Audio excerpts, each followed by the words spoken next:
சரி, மதியானம் எங்கேயோ வெளில போறேன்னு சொல்லிட்டு பைக் சாவி கேட்டேன், பைக் சாவி குத்தானே, போயிட்டு வந்துட்டியா? அதை ஏன் கேக்குற? அது ஒரு பெரிய கதை. சரி சொல்லு. சாவிய பைக்ல போட்டு ஸ்டார்ட் பண்ணி போனோம் பாரு. அங்க போனா இங்க விடாத அங்க விடாத, நோ பார்க்கிங் எக்ஸ் பார்க்கிங். இந்த வண்டி எங்க விட்டாப்போ? இதெல்லாம் நம்மளுக்கு செட்டே ஆவான்ட்டு அங்க இருந்து பைக்க தள்ளினே வந்து நம்ம வீட்டை பாத்துட்டேன். அட பைத்தியக்காரா, டேய் அதுக்கு சாவி ஒழுங்கா வீட்லயாச்சும் வச்சுட்டு போயிருக்கலாம்லடா. நானும் வெளில போக முடியாம நீயும் வண்டி எடுத்துன்னு போக முடியாம ஏன்டா இப்படி என் உயிரை எடுக்கிறதுக்குன்னே ஊர்ல இருந்து வந்து சாவடிக்கிறீங்க என்ன? சரி விடு மச்சான், நம்ம பார்க்காதான் என்ன, விடு பாத்துக்கலாம் விடு. சரி, ரொம்ப நாள் கழிச்சு சென்னைக்கு வந்திருக்க, எங்கன்னா வெளில போலாமா? என்ன எதனா பிளான் எதனா வச்சுக்கிறியா? இல்ல நான் என் தெரிஞ்ச இடத்துக்கு இட்டுன்னு போட்டுமா? வெளியே ஞாபகம் வருது, பஸ்ல வரும்போது ஏதோ ஒரு பெரிய ஏரி ஒண்ணு இருந்தது.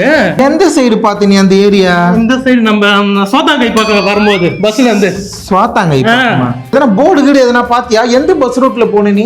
மதியானம் பீச்சுன்னு போட்டிருந்தானுங்க. மதியானம் மட்டும் தான் அந்த பீச்சுக்கு வரணுமே நம்மளுக்கும். அட டேய், உங்களுக்கு எங்கன்னா அறிவு இருக்காடா? எங்க சென்னைக்கே பெருமையானது எங்க மெரினா பீச் தான்டா. அதையே நீ போயிட்டு மதியானம் பீச்சுன்னு ஃபர்ஸ்ட் வந்துக்கிறியா நீ? சரி விடு, ஏதோ சென்னைக்கு புதுசுன்றதுனால விடுற. ஏ Siri, what is the route for Marina beach? ஏ சிரியா? மச்சான் ஏதோ சிரிகிரின்ற, அதுவும் உன்னை ஏதோ பீச்சுக்கு வரலாம் கூப்பிடுது. ஐயோ, ஏதோ கரெக்ட் பண்ணிட்ட போது. ஏஐனா ஆர்டிபிஷியல் இன்டெலிஜென்ட். நமக்கு என்னென்ன வேணுமோ அதுக்கிட்டே கேட்டுக்கலாம்டா. அப்ப எனக்கு ஒரு செட்டு தோசையும் சட்னியும் கேள தரதான் பார்க்கலாம். உன்னெல்லாம் திருத்தவே முடியாதுடா.